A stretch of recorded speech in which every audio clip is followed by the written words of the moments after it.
정품 보증서가 있는 여성용 시계로 밝혀졌단 말이죠. 네. 근데 이 시계를 구매해서 전달한 사람은 로봇계 수입업체 대표 서모 씨였습니다. 일단 그 시계는 실물 사진이 이번에 공개가 됐더라고요. 네. 근데 저게 그렇게 비싸? 아메리칸 1921. 아니 이게 근데 뭐 그렇게 비싸 보입니까? 모양상으로는 참 저게 다 금인가? 그래서 그런가? 동묘에서 살 수 있을 것 같은데. 이거 나는 근데 별로 몰라. 난 잘 몰라서 그런데 저도 잘 모르는데. 별로 안 비싸 보이거든. 이게 5,200, 5,400. 5,400. 와. 네, 이게 5,400이랍니다. 네, 존죠. 네. 아 저걸 김건희가 또 마음에 들어했다는 거 아니에요? 예, 그게 저걸 웃겨요. 갖고 싶다고 했다는 예, 거. 이게 상당히 웃깁니다. 일단 일단 왜 좋았을까? 네, 일단 특검은 김건희가 이제 서모 씨로부터 시계를 받아서 로봇계 수입 업체와 수의 계약을 맺은 것으로 의심하고 있어요. 네. 이게 이제 대가성으로 보고 있는데 이 서모 씨가 또 윤석열한테도 뭐 넥타이도 여러 개 선물하고 했나 봐요. 그래요? 그런데 이 시계를 서모 씨가 구매해서 김건희한테 전달하는 그 과정 이게 참 웃긴 것들이 많아요. 웃음 포인트 많거든요.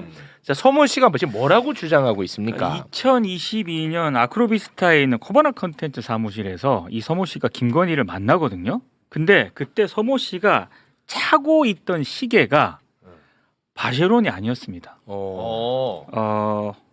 파텍 필립이라고 파텍 필립. 더 비싼 거예요. 더 비싸요? 파텍 필립. 이걸 억대 하더라고. 제가 홈페이지 들어가 보니까. 억대요. 네. 그래서 파텍 필립을 차고 있었는데 그 시계를 본 김건희가 어머 시계 좋아 보인다. 네, 건달이지 건달. 시계 좋아 보이네. 그 외국에 나가려면 나도 그런 거 하나 필요한데. 있었으면 좋겠는데 아유 얼마나 해요? 진짜 최악의 양아치다. 이 양아치 아닙니까? 양아치. 그러니까 이 서모 씨가 이거를 이 영부인이 해외 차고 나가면은 좀 구설에 휘말릴 수 있으니 너무 뜻이 안 비싸서. 나는 요거보다는 조금 낫지만 그래도 좀 괜찮은 게 마쉐론이라고 있다. 마쉐론은 내가 VIP다. 내가 싸게 재밌겠다. 가져다 줄 수 있다. 요렇게 얘기를 한 거예요. 서모 씨가 네. 그렇게 해서 자기가 대신 사줬다는 건데. 그렇죠. 네. 자, 이 재밌는 포인트가 또 있어. 이게 지금 5,400만 원짜리잖아. 네. 그런데 결국은 영부인 DC를 쳐가지고 싸게 해서. 3,500에 샀잖아. 네. 자, 그래서 우리가 궁금한 게 있어. 영부인 DC로 무려 한 2천만 원을 깎아줬는데 그렇죠.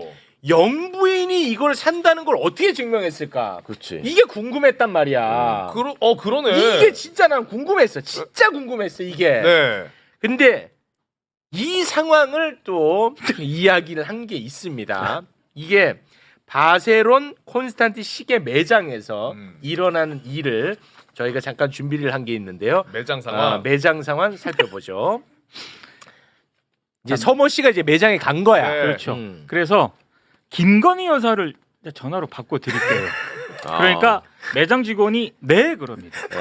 그러니까 김건희가 저기 김건희 맞고요. VIP 할인을 좀 해주세요. 선물용으로 사는 거예요.라고 전화를 했다는. 와, 김건희가 믿기 어려워. 나 김건희 맞다. 대박이야. 주가 조작하는 그 김건희 맞다. 나 아니면 못한다. 그래서 영부인 DC를 받아서 3,500에 샀다는 건데 더 재밌는 포인트가 있어요. 뭐 또 있어요? 예, 이 3,500 이 돈은 그러면 누가 냈냐? 그렇죠. 근데 이 서모 씨가 돈 누가 냈는지는 말 안 해. 특검에서 다 얘기했다고 하면서 언론에다가는 얘기를 안 하고 있어요. 그렇죠. 이 좀 애매했거든. 네. 근데 지금 들어오기 직전에 나온 보도를 봤더니 이 3,500만 원 김건희가 영훈 시계 예뻐 보이네 해서 사줬다는 거잖아. 네. 근데 김건희가 이게 지금 5천만 원짜리잖아. 네. 근데 김건희가 아유 나 하나만 좀 사줘봐요. 이거 돈 주시면 제가 사다 드릴게요. 3천, 5천 일단. 여기 500만 원 있다. 사와라.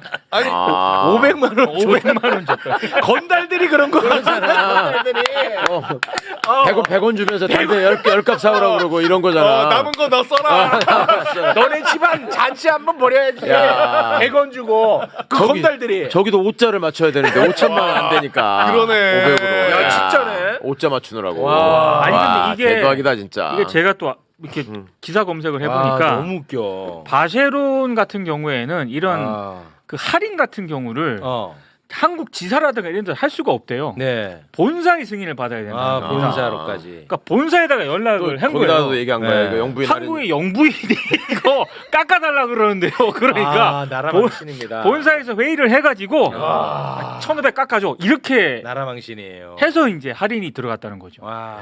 망신이죠 이거. 진짜 창피하다. 그 본사에도 전화한 거 아니 아니야? 근데 이 바셰론이 우리는 대통령 부인한테 할인해 줍니다. 이걸 뭐 공지하고 이러진 않았을 거 아니에요. 아, 안 했죠. 그러니까 이 서 씨가 먼저 가서 나는 얘기했을 것 같은데 대통령 부인이나 대통령한테 사주면 혹시 깎아줍니까? 네. 그렇지 않고서 어떻게 알아요 이거를? 그 물어본 것 같아요. 분명히 이거 혹시 물어봤겠지. 그 영부인 DC 있냐? 센 사람들한테 저기 하려면 네. 니네 홍보도 되니까 DC 있냐 이거 물어봤을 것 같아. 어. 그럼 미리 다 얘기가 되고 그럼 그냥 보기만 하고 예쁜데 괜찮겠네 하니까 자꾸 만진 거 아닐까? 어디 가면 이런 게 있어요? 막 이렇게 그러면서 김건희가 했던 말이 아우 나 지금 해외 순방도 요새 많은데 시계 하나 없어서 너무 그 초라해 보인다. 막 이런 얘기를 계속했다. 그렇죠. 아유 그러니까. 시계도 없는 난 죽어야지 뭐 맨날 이런 그렇지. 얘기를 했나 봐. 이러면 팔뚝 잘라버려야지. 어디다 써 이거 막 이렇게 하고 그러면 경호가 가서 내 거 카시오 시계 하나 가져와라. 아유 오늘 또 지각이다 시계 없어서 계속 그렇게 했나 봐. 그래가지고 그렇지 결국은 않으면 예.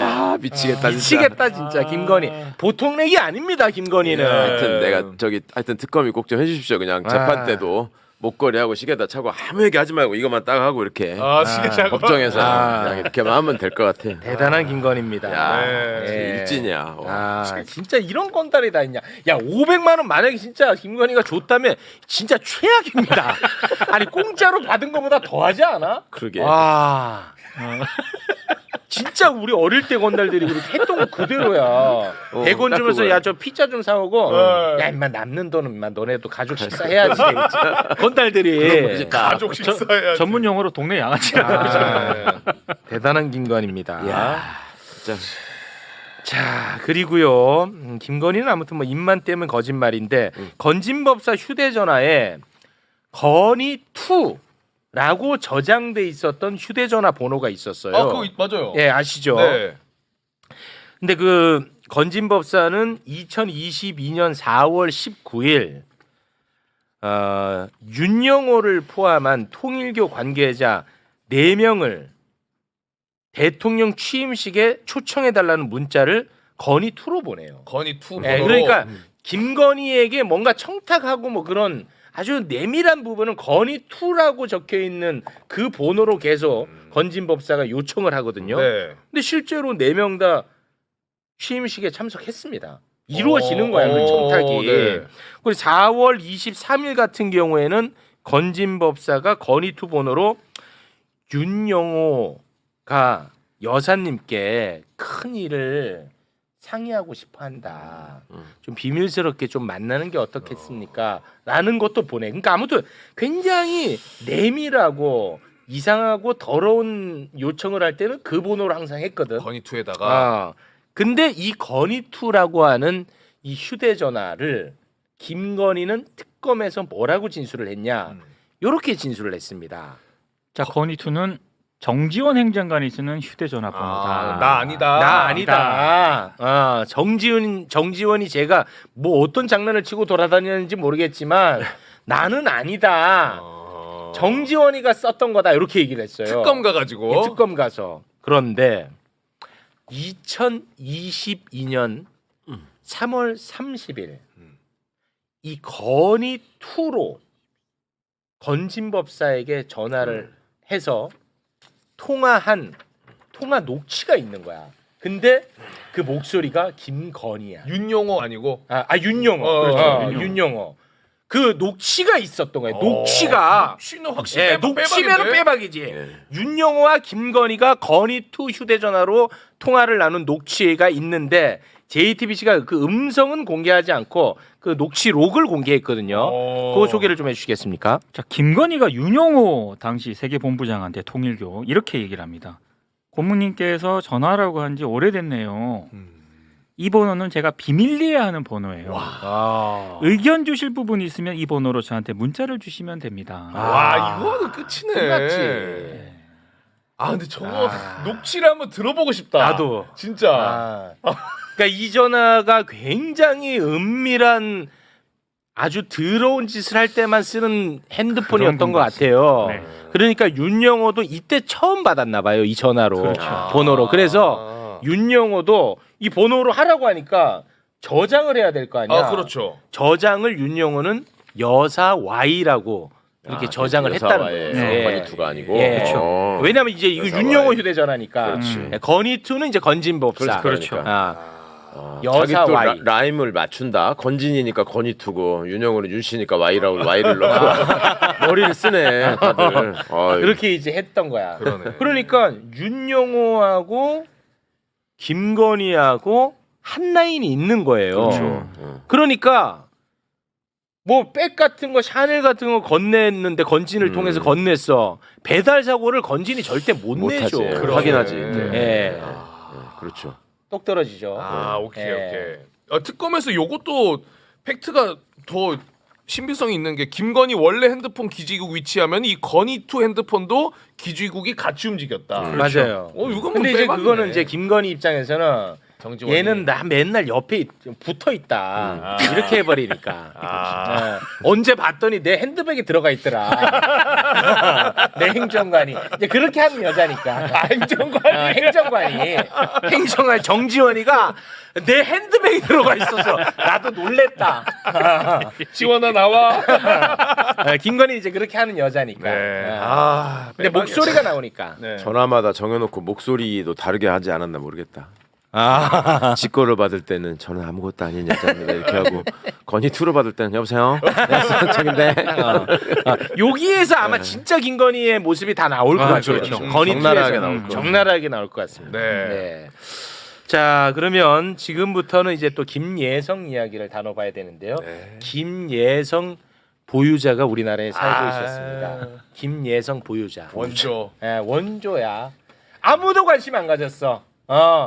뉴스타파에서 보도했을 때 아무도 관심 안 갖더라고. 그래서 이거는 세상이 알아야 된다고 해서 모셔서 매불쇼에서 다뤘거든. 네. 그때도 다 관심 안 갖더라고.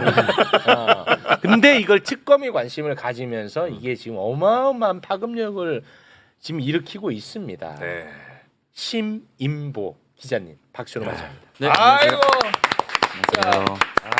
그래도 다행이야. 심인보가 있었으니까. 네. 대단함. 나올 때마다 칭찬을 해주셔서 좀 성공한 것 같습니다. 너무 고맙습니다. 네. 자, 대기업으로부터 184억 원의 뇌물성 투자를 받아서 46억을 챙긴 다음 김건희와 나눠 쓴 것으로 의심받고 있는 김예성이 도망갔죠. 그렇죠. 예, 그러다가 이제 한국에 돌아와서 체포가 됐습니다. 그런데 김예성이가 김건희가 구속되는 시점에 돌아온다. 이것을 두고 김예성이가 이제 진실을 말할 수도 있겠다. 이런 희망을 가졌던 분들도 많아요. 네. 그러나 그건 버리셔야 됩니다. 김예성이는요 모든 것을 다 거짓으로 일관하는 것처럼 보입니다. 한국에 들어오기 전에 대한민국 언론사하고 엄청나게 또 인터뷰를 한 거야. 그러니까. 베트남에서 KBS랑도 하고 한국일보랑도 하고 동아일보. 동아일보가 맞아요. 하고 동아일보. 엄청나게 했어. 내가 다 봤어. 그러니까 내 관점에서는 다 거짓말이야. 다 거짓말. 근데 거짓말이라는 것은요. 근데 재밌는 게 있어. 거짓말은 나를 보호하기 위해서 하잖아. 보통 거짓말. 그렇죠. 근데 김예성의 거짓말은 김건희를 김건희를 살리기 위한 거짓말처럼 보이더라고 나는. 그리고 김건희의 냄새가 많이 나는 대목들이 나와요. 그래요? 그 몇 부분만 한번 살펴보고 가겠습니다. 네.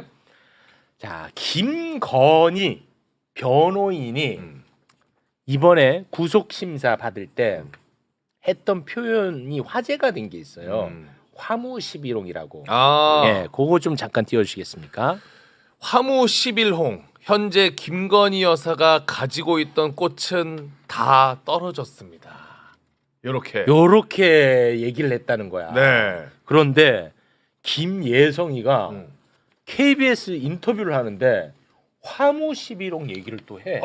그래요? 이거 근데 아무도 관심 안 갖더라고. 이 부분 주목 안 하던데 그 부분 좀 소개를 해주시죠. 자, KBS가 IMS 설립과 투자 등 관련해서 김건희를 관계자들에게 소개해 준 일이 없었느냐라고 물었거든요. 네. 여기에 대한 김예성의 답이 인기도 없는 정부에 누가 뭐 소개를 받으려고 하냐. 이쪽에 있는 사람들은요. 화무 11홍이라는 말이 불문율 같은 말이다. 절대 근처에 가지 않는다. 떨어지는 곳 가지 않는다. 이런 의미죠. 똑같이 근데 얘기를 똑같이 했네. 얘기한 똑같이 얘기했고 똑같은 날 얘기했어. 똑같은 날. 오, 이상하다. 그러니까 김건희하고 그렇죠. 뭔가 말을 다 맞추고 온 거 아닌가. 나는 그렇게 의심해요. 맞아요. 예. 아니 그 김예성 전문가로서 어떻게 보십니까?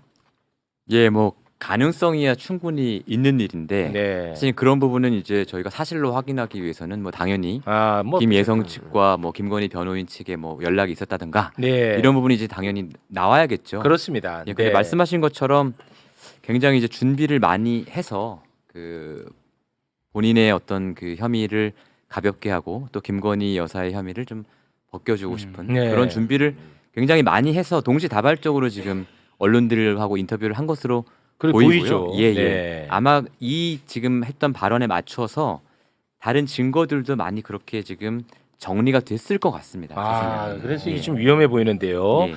최은순하고 김예성은 장고 증명 위조를 해가지고 처벌 받았는데 네. 김건희는 처벌 안 받았거든. 그래서 우리가 그거 관련해 갖고 엄청나게 비판을 했어요. 네. 근데 이번에는 또 김예성이가 KBS 인터뷰하면서 장고 증명 위조와 관련해서 김건희는 아예 몰랐던 것처럼 또 인터뷰를 해줘요.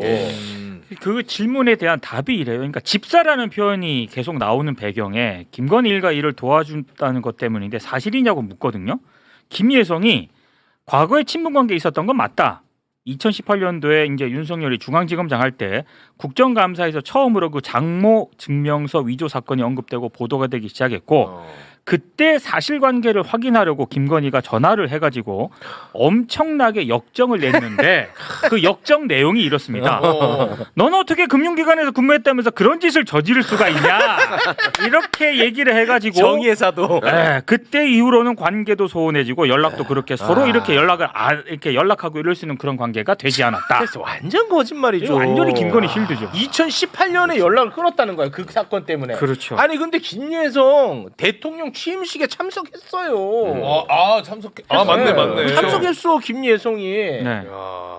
아니 왜 이 긴박한 상황에 김예성은 지금 죽고 사는 기로에 서 있는 사람이거든요. 그렇죠. 예. 근데 왜 김건희 실드를 치냐고. 말이 안 맞잖아. 오히려 나를 혼쭐을 내더라. 왜? 정예사도처럼 말이 되냐? 나는 이거 이 말 맞췄다고 보는 입장입니다. 이상하네. 이상합니다. 자 그리고 IMS 모빌리티의 수상한 투자에 대해서 윤석열 대통령실이 파악을 해가지고 보고서까지 작성했고 무마시켰다라는 것을 시민부 기자가 보도를 했었어요. 네. 보도를 했었어. 네. 이것과 관련해 가지고 또 이번 인터뷰 내용 중에 나오는 대목이 있더라고요. 제가 질문을 드릴게요. 그러면은 2018년도 이후에 관계가 단절됐다고 했는데 여사 신분 전후로 연락한 적 없었습니까? 그 제가 인베스트에서 지분 처분해가지고요 46억을 벌었을 때인데 아마 제가 김건희랑 친분이 있어서 감시 대상이었나 봅니다. 그때 김건희 여사께서 전화를 해가지고 야, 너 무슨 돈 벌었다는 소문이 들린다고 하는데 거기서 연락 오면 가서 조사를 받으라. 여기가 이제 공직기관 비서관실입니다. 네, 최강욱이 이랬던 예. 거. 그렇게 하고 김건희가 전화를 끊어버렸다는 거예요. 그래서 그때 공직 비서관실에서 자기가 조사를 받았다. 이게 무슨 정의의 사도처럼. 그러니까 인터뷰 내용이 이래요 진짜. 두 가지를 다 얘기하고 싶은 거야. 김건희는 정의의 사도다. 그리고 김건희는 이 46억하고 전혀 관련 없는 그렇죠. 사람이다. 와. 46억을 얘가 갖고 있구나. 얘가 누구죠?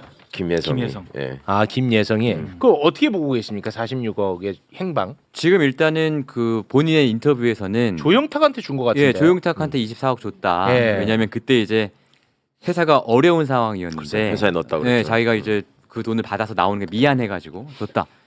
근데 그러면 이상하죠. 더 이상한 거예요. 그러면 투자를 받을 때 왜 구주 매출을 해줍니까? 그냥 다 신주 발행을 하면 184억이 전부 회사로 들어갈 거 아니겠어요? 네. 근데 본인이 굳이 구주 매출을 해서 팔아서 46억을 팔아놓고 주식을 팔아놓고 그게 또 나오는 게 미안해서 조용탁한테 돈을 빌려줬다. 지금 이렇게 얘기하고 있는 것이 일단 하나의 말이 안 되죠, 근데 네, 사실. 모순이죠. 예. 모순이고 또 하나 생각할 수 있는 것은 이 조용탁 대표가 그러면 그 돈을 받아서 어떻게 하고 있을까? 그럼 회사 운영 자금으로 썼나? 그건 또 아니죠. 회사에 빌려준 게 아니라 조용탁 대표 개인에게 개인한테 빌려준 줬다. 거니까 네. 그럼 회사와 그 대표 사이에 돈이 오가려면 또 절차가 있어야 되는 있어야 거잖아요. 되는 가지금, 가수금. 예, 가수금 형태로. 그러니까 그 돈이 들어간 흔적은 일단 없단 말이에요. 네. 그럼 이 돈은 어쨌든 본인은 회사가 어려워서 조용탁한테 빌려줬다고 하지만 조용탁 개인이 갖고 있는 거예요. 그렇잖아요. 그렇죠. 그럼 조용탁 개인이 그것을 본인이 가지려고 가졌나? 아니면 조용탁도 종착지가 아니라 경유지인가? 네. 이런 생각을 해볼 수 있는 거죠. 그렇죠. 보관인일 수도 있고. 그렇죠. 그러니까 김건희 구속되니까 휘파람 나오는 거라니까. 이런 사람 많다니까 지금. 그래서 그런지 조용탁은 계속 나는 김예성도 안 친하고 예. 이게 절연했고 어. 김건희도 모르고 윤석열 모른다는 얘기를 계속해요. 이거는 내 거다. 이 돈은 내 거다. 아하. 그럴 수도 있겠다. 아. 그렇죠. 중요해요.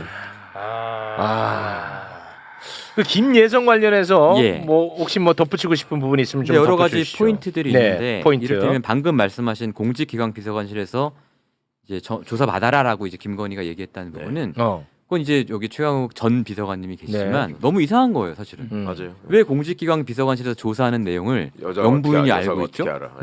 알아서는 안 되는 거고. 왜냐하면 그렇지. 특히 이 사건은 그러네. 만약에 이 의혹을 조사했다면 김건희도 공직기강 비서관실의 조사 대상이잖아요. 그렇죠. 그렇잖아요. 예. 근데 이거는 수사 대상한테 조사 대상한테 이런 일이 있습니다라고 보고가 들어간 거죠. 들어간 거고 그러니까 이거는 엄정하고 정말 사실관계에 따라서 조사를 하려고 했던 게 아니고 어쨌든 김건희 여사한테 김건희 씨한테 이러이러한 일이 있습니다라고 알려주고 네. 이거를 무마하라고 이제 알려준 거죠.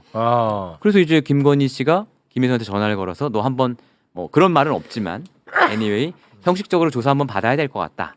형식적으로는 제가 는 말이에요. 예. 받아야 할 것 같다. 이러고 이제 그 퉁치고 끝난 거죠. 그리고 저희가 이제 취재한 그 제보자에 따르면 그 제보자의 말은 이게 이제 총선에 미칠 악영향을 고려해서 덮었다는 거 아닙니까? 네. 이 사실을 이제 공직기강비서관실이 인지한 시점이 23년 말에서 24년 초기 때문에. 그러니까 그런 점들을 보면 공직기강비서관실이 정말로 제 할 일을 했는가, 제대로 했는가. 이 부분도 사실은 저는 수사 대상. 예, 수사를 할 만한 일이다. 네. 그래서 저는 예. 최강욱 공직기강 비서관님께 질문을 좀 드리고 싶어요. 제보자에 따르면 당시 공직기강 비서관실에서 이거를 다 조사를 했고 보고서를 작성했다는 거예요. 그러면 혹시 지금이라도 이 관련해서 수사를 하면 어떤 조사가 이루어졌고 어떤 식으로 덮였고 어떤 식으로 무마가 됐는지 알 수 있나요? 법대로 하면은 그 문서가 남아 있어야 되죠. 그건 대통령 기록물입니다. 그거는 함부로 없앨 수 없는 거예요. 보고서를 네. 만들어서 보고를 했다 그러면. 네. 그러면 말씀 전에도 나오잖아요. 대통령 기록관 압수수색 해가지고 뭐 자료를 확보했다 이런 거 나오잖아요. 네. 그거 확인해 보면 알 수 있어야 되는 거죠. 아니 그러면 의지만 있다면 그렇죠. 그러니까 의지만 있다면 그 보고서를 폐기 처분할 수도 있어요. 그렇죠. 당시에. 그 안에서 아, 보는 게 불법적으로 없애버릴 수도 있는 거죠. 아, 그래요? 윤석열은 또 그럴 수 있는 사람이니까. 물리적으로 없었을 그건 가능성이 어렵진 높은데 않- 그래서 제가 아까 아. 법대로라면 그게 남아 있어야 된다고 말씀드린 거고. 그래요. 그건 네. 어려운 건 아니에요. 네. 없애는 거는. 그냥 찢어버리면 되니까. 그리고 하지만 누가 불법이죠, 얘기를 안 해서 불법. 예. 그러니까 불법인데. 불법이지. 이게 그 이시원이가 공직기관 비서관이기 때문에 그 없앨 가능성이 굉장히 높은 인물입니다. 그렇죠. 그러니까 통상의 정부 같으면 그거를 그냥 종이로 프린트아웃 해가지고 끝나는 문제가 아니고 서버에 다 남는단 말이에요, 자료가. 그러니까요. 근데 얘네들은 대검에 있을 때도 채널A 사건 터지니까 대검 서버도 지운 놈들인데 예, 용산 대통령실 참 윤석열 대통령실의 기록 관리가 또 거의 역대 정부 중에 가장 최악이라는 얘기들이 그렇죠. 있습니다. 그렇게 했을 않네. 거예요. 예. 틀림없이. 솔직히 말하면 없겠다. 근데 저는 이번에 인터뷰 보면서 굉장히 조금 의아했던 포인트가 굳이 김건희가 전화를 했다라는 건 밝혔어요.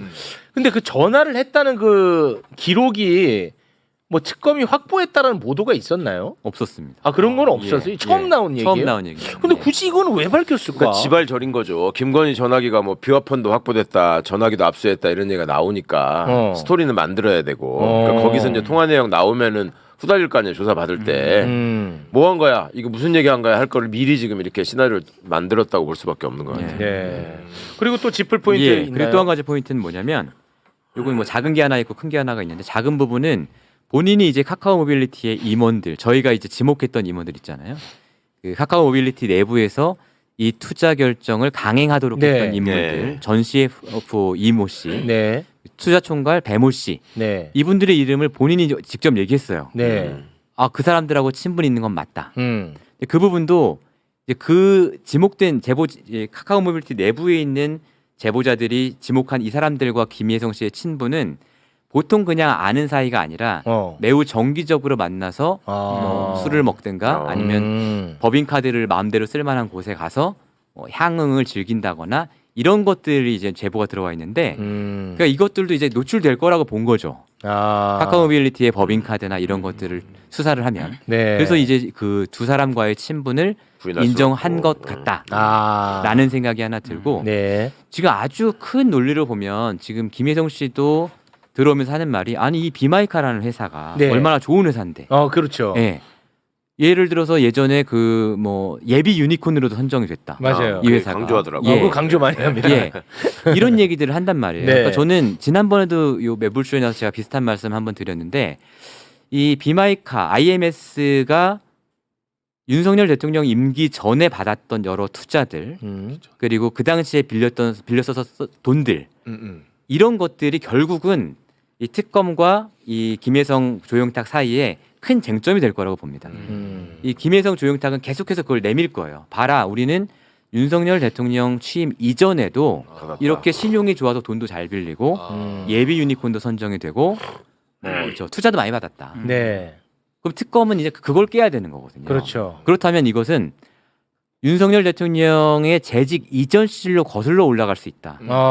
윤석열 대통령이 예를 들어서 엊그제 오늘 보도 나온 이제 산업은행 투자 같은 경우에 네. 뭐 2020년도의 일인데 검찰총장이었단 말이에요. 그때. 네. 그러면 대통령 윤석열, 영부인 김건희가 아니라 검찰총장 윤석열 그리고 그 부인 김건희가 여기에 대해서 영향력을 행사했다라는 네. 것까지 특검이 나가야 네. 사실 이 큰 틀에서 그렇죠. 이 논리를 깰 수 있게 되는 거거든요. 맞습니다. 그래서 저는 어떻게 보면 그 앞부분을 앞단을 수사하게 되면 또 엄청난 판도라의 상자가 열릴 수 있다는 생각이 들어요. 네. 그 윤석열이 특검 시절에도 여기서 차 빌려주지 않았어요? 출퇴근 차? 그 보도가 있었습니다. 있었죠. SBS 보도가 빌려줬었어. 있었고 특검 때. 그리고 이제 어제 이 인터뷰에서도 또 자기는 그 얘기를 물어보니까 렌트카는 자기는 모른다라고 모른다고 쓱 빼더라고. 예, 해요. 근데 이제 그 이미 확인된 여러 가지 사실들에 의하면 이분이 렌트카 영업을 하고 다녔거든요. 예, 뭐 도이치모터스 가서 차도 땡겨오고 이런 영업을 했기 때문에 그것도 사실은 거짓말일 가능성이 매우 높죠. 네. 매우 높죠. 근데 어쨌든 아까 말씀 이어드리면 그 부분으로 넘어가면 이제 2013년부터 20년까지 누가 투자를 했고 누가 돈을 빌려줬는지 이 얘기를 해야 되거든요. 네. 근데 거기 나오는 또 기업들이 만만치가 않아요. 예를 들어 SK 같은 곳이 들어있고요. 근데 SK 이제 최태원 회장도 개인적으로 사법적인 고초를 많이 겪었던 그랬었죠. 분이잖아요. 그리고 이제 그 오늘 다른 데서 보도가 나왔지만 한국증권금융 같은 곳에서도 여기에 돈을 많이 빌려줬어요. 네, 그러니까. 그렇죠. 그러니까 저희도 이제 처음에 취재할 때 한국증권금융이 여기 왜 들어갔을까 고민하다가 이 재무제표를 보니까 돈이 이미 사채가 많이 들어간 거예요. 그러니까. 예. 그래서 어떻게 보면 형식적으로는 한국증권금융이 사채를 빌려줘 놓고 이 돈을 새로 투자를 태워서 투자금으로 사채를 갚게 한 그런 모양새가 되는 거거든요. 그러니까 내가 너한테 돈을 빌려줬는데 너 나한테 갚을 돈 없지? 내가 투자할 테니까 그걸로 갚아. 이런 모양이 된 거고 오늘 오마이뉴스 보도에 따르면 애초에 한국증권금융이 들어갈 때 그럼 그 돈은 왜 들어갔냐? 신한저축은행의 대출금을 빼주려고. 그러니까 신한저축은행이 초반에 비마이카에 굉장히 중요한 많이 들어갔죠. 채권자였어요. 돈이 많이 들어갔어요. 네. 근데 그 돈이 이제 계속 이제 갚지 못하고 계속 롤링하면서 계속 왔던 건데 그거를 이제 빼준 게 바로 한국증권금융에서 펀드를 조성해서 네. 그 돈이 들어가면서 신한저축은행은 엑시트를 한 거죠. 그 돈을 갚을 수 있게끔 만들어줬어. 예. 그러니까 이걸 그 우리가 예. 한국증권금융이 2023년에 184억 투자할 때 50억을 투자했어. 맞습니다. 우리가 그때부터 이상하다 했었어. 그런데 과거에 봤더니 한국증권금융이 IMS 모빌리티가 갖고 있는 빚, 신한저축은행으로부터 갖고 있는 빚 한 600억 정도는 갚을 수 있게 도와줬던 거야. 네. 어마어마한 일이 있었더라고요. 이 굉장히 심각합니다 지금 상황이. 언제나 나오는 거는 신한저축은행. 네. 와 이거 이상해. 그리고 그 예비 유니콘 자꾸 얘기하는데 예. 저희가 그것도 취재를 했었습니다. 이상하니까. 이미 2022년도에 저희가 그때 황운하 의원실하고 같이 하다가 기사는 안 썼는데 이런 겁니다. 예비 유니콘이 당시 2020년도에 29개 기업이 선정이 됐어요. 그러니까 엄청 대단한 건 아니에요. 선정되면 근데 좋은 거예요? 예비 유니콘. 좋은 거죠. 예비 유니콘으로 선정되면 뭐가 어떤 혜택이 있냐면 보증을 서줍니다. 일정 금액에 대해서 네네네. 보증을 서주고 대출을 일으킬 수 있어요. 그걸로 아마 한 8, 90억 정도 대출을 일으켰는데 근데 예비 유니콘의 선정 기준을 보니까 1번이 그동안 투자를 많이 받은 회사예요. 그러면 1등이네. 네. 확실하게 1등. 네. 그 1등이야. 그러니까 뭐 세 가지 정도 조건이 있는데 어. 뭐 하나는 연매출이 뭐 성장을 해야 되고 하나 뭐 기술 등급이 몇 등급 이상이어야 된다. 근데 1번이 그동안 투자를 뭐 얼마 이상 유치한 회사 이건 거예요. 그래서 요 기준으로 예비 유니콘이 선정이 됐고 그 당시에 29개 기업이 선정이 됐는데 사실 그 29개 기업 중에 지금 소리 소문 없이 사라진 기업들도 꽤 많이 있습니다. 그러니까 그 자체가 엄청 대단한 어떤 건 아니었던 거예요. 네. 이 명칭은 그럴듯해서 우리가 엄청 좋은 회사인가 보다 하지만 아 그러니까 김예성한테 너 왜 이렇게 투자 많이 받았어 하니까 아유 무슨 소리입니까? 우린 예비 유니콘 기업이에요.라고 답을 했는데 네. 알고 봤더니 이 새끼들이 투자를 많이 받는 상태라서 예비 유니콘이 됐어. 원인과 결과를 뒤바꾸는 아주 나쁜 수법. 그러네. 아주 웃기는 놈들이네. 예. 근데 그 하나하나 그 인터뷰한 거 보잖아요. 진짜 수긍이 아예 안 갑니다. 이 내용을 조금만 알아도 다 거짓말처럼 보입니다. 예. 이 김건희 사건을 보면 한국 사회의 기득권 카르텔 구조가 너무 선명하게 드러나서 어마어마합니다, 사실은 근데. 이거는 확실하게 기록을 하고 우리 사회를 이렇게 좀 깨끗하게 만드는 데 쓰는 자료로 꼭 필요할 것 같아요. 맞습니다. 제가 어릴 때부터 쭉 이렇게 들었던 것들이 이 김건희 사건을 통해 저는 막 이 구슬이 깨지는 것 같은 지금 생각이 하거든요. 맞아. 그러니까 왜 우리 사법연수원다 할 때 마담뚜들이 돈 많은 사람들은 판사 사위보다 검사 사위를 원한다고 왜 그랬던가 그런 것들이 지금 이렇게 현실로 막 확인이 되는 거죠. 네. 그리고 어느 정도 규모의 기업이 되는 사람들은 왜 무슨 경영대학원 최고경영자 과정 맞아. 무슨 와인 아카데미 이런 걸 왜 이렇게 다니나 궁금했어 진짜. 뭐 하려고 그걸 뭐 그렇게 하는 다니나 거야. 예. 했었거든요. 맞아. 그리고 그런 사람들은 또 보면은 주변에 누가 어떤 자리에 들어가고 뭐 국회의원 되고 이런 걸 되게 좋아해. 근데 저도 그런 거 해봤는데 저 같이 있는 사람들이 그거를 뭐 좋아한다고 그래서 저한테 와가지고 뭘 제안한다거나 나한테 이런 아이템이 있으니 뭐 요거 좀 한번 살피라 이런 사람이 없었거든요. 근데 여기는 보니까 다른 세상에서 맞아. 주고받고 따뜻하게 사는 이런 게 있고 맞아요. 서로가 이렇게 와서 있으면은 그냥 가는 게 아니라 이렇게 장착하고 간 것도 보면서 시계 괜찮네. 그리고 정보도 교환하고. 맞아. 그럼 뭐 따뜻하게 뭐 하나 싸드릴까? 뭐 이렇게 또 하고 그러니 그게 얼마나 따뜻하고 좋겠습니까? 그러니까요. 근데 그 와중에 어디서 느닷없이 막 이상한 사람들이 국민 인기를 끌어가지고 자기들 카르텔에서는 보지도 않았던 사람들이 대통령이 된다고 막 나오고 그러면 얼마나 싫겠어요. 그 생각을 해봐봐. 진짜 영화야. 근데 그들의 카르텔에서도 사실은 되게 이질적인 존재가 갑자기 들어간 거라고 생각해요. 그러니까 그들의 카르텔이 그런 식으로 운영이 되어 왔다면 그런 것들은 사실 소리 소문 안 나게 그렇죠. 티 좀 덜 그렇게 하는 나게 건데 조용하게 점잖게 해야 되는데 이제 과격하게 김건희 같은 해버리지. 사람이 좀 약간 그게 그러니까 예. 정파들은 조용히 그렇게 해서 쭉 해먹는 안정적인 구조가 있는데 정파들 네. 제가 들은 얘기가 있어요. 예전에 그런 사람들끼리 모이는 모임에 최은순이 많이 다녔대. 그래가지고 누군가가 하니까 어디게 하다가 최은순을 데리고 온 거야. 그런 모임에서. 그러니까 그 다음에 이제 그 사람들끼리만 보는 사람들 나름대로 검증을 해서 전원이 동의해야지 거기에 받아주는 되게 다 그런 모임이에요. 근데 최은순이 거기에 자기를 넣어달라고 네. 계속 껄떡거려가지고 그거 떼내느라고 힘들었다는 얘기를 했거든. 그러니까 최은수는 자기가 돈을 보고 성장하는 과정에서 그 양평바닥에서 시작된 김중식 끼고 했던 일정 이런 카르텔 있잖아요. 네. 그거보다 훨씬 더 돈이 되고 깔끔하고 고급진 카르텔을 발견하게 된 거야. 이거를 하는 과정에서. 이 물보다 더 좋은 물이 있었구나. 근데 이 물로 자기가 접근하기에는 가진 게 너무 없고 스펙이 떨어지고 이미 나이가 많이 들었어. 그러니까 딸한테 그거를 만들어준 거야. 네가 이런 그러니까 네 옆에는 검사가 있어야 된다. 그래야지 이 카르텔에서 너를 받아준다. 야 이거 스토리가 된다. 도제식이네 도제식. 그게 나는 이게 가족 기업으로 이게 쭉 이렇게 올려온 거고. 그럴 수 있겠네.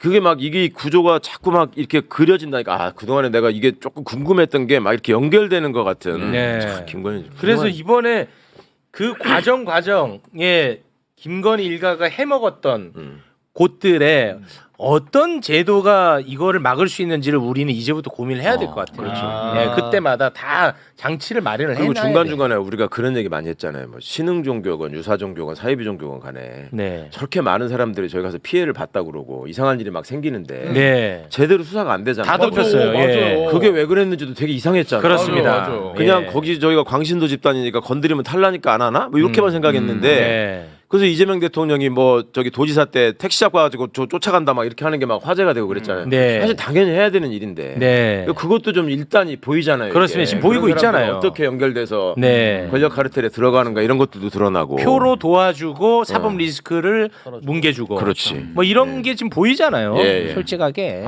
참 이게 예. 심각한데 어찌됐든 이런 게 그 김건희 윤석열 덕에 이게 여실히 떠오르고 있어서 그나마 이거를 이제 고칠 수가 있게 됐어. 역설적이긴 예. 하지만. 예. 알겠습니다. 자 그러면 우리 시민보 기자님과는 여기서 인사를 나누도록 하고요. 지금 어떤 취재 우리가 또 기대하면 좋을지. 저희가 좀 진도가 늦어서 좀 송구한데 네. 지금 HS 효성에 대한 보도가 계속 나올 거고요. 네. 카카오 모빌리티에 대해서도 보도가 나올 것으로 생각이 됩니다. 네, 저희가 항상 네, 기다리고 있겠습니다. 고맙습니다. 네, 시민보 기자님 대단히 고맙습니다. 고맙습니다. 자, 사실 오늘 굉장히 중요한 이슈를 다뤄야 될 게 있거든요. 이 박성재 관련해서. 어제도 놔줬는데.